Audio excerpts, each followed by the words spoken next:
Hello, I'm going to show you how to use a dissecting microscope to examine fungal structures. Now I'm sure you've used a dissecting microscope before, but there are some tips and techniques that mycologists use that allow us to see the structures more clearly. So I have here a dissecting microscope, one of the various types we have available in the lab. But they all do the same thing and they all allow us to use incident light or transmitted light to view a specimen. The incident light is the light which comes from the top down, shines onto the specimen. Transmitted light is the light that comes from the base of the microscope up through the specimen, and they have different advantages when we're doing this sort of work.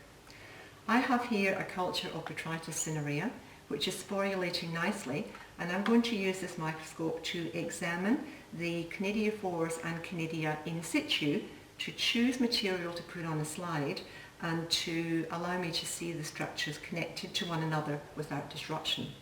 So first of all, using incident light, so that's light from the top down. I'm starting at low power and then focusing onto a part of the culture which looks promising. Once it's in focus, I can then go up to higher power. I can watch all the way through and I can refocus the microscope as I need to. When I get to maximum power on this microscope, I can see very clearly the dark brown conidiophore hyphae, clusters of conidia and lots of water droplets. Now the water droplets look bright and shiny, and some people will, at least in the beginning, confuse them with spore structures of the fungus, but they're not.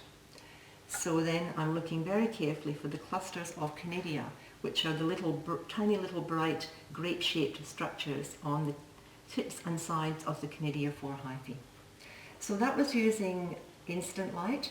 I'm now going to switch to transmitted light. Now, if it improved my view, I will take off the lid of the Petri dish. It doesn't make a lot of difference for this culture that I'm looking at the moment because the conidiophores are very clear. So now I've got transmitted light, again just checking that I've got a good focal plane here, and in this case the water droplets are more difficult to distinguish from the fungal structures. So for a specimen like this, I always like to use incident light, and I'm putting the lid back on the culture because we always open cultures in the lab for the minimum possible time so that we don't liberate spores and risk a spore load in the air and contaminating cultures. So that essentially is how we use a dissecting microscope to examine fungal structures in situ before we transfer them to a slide. Thank you.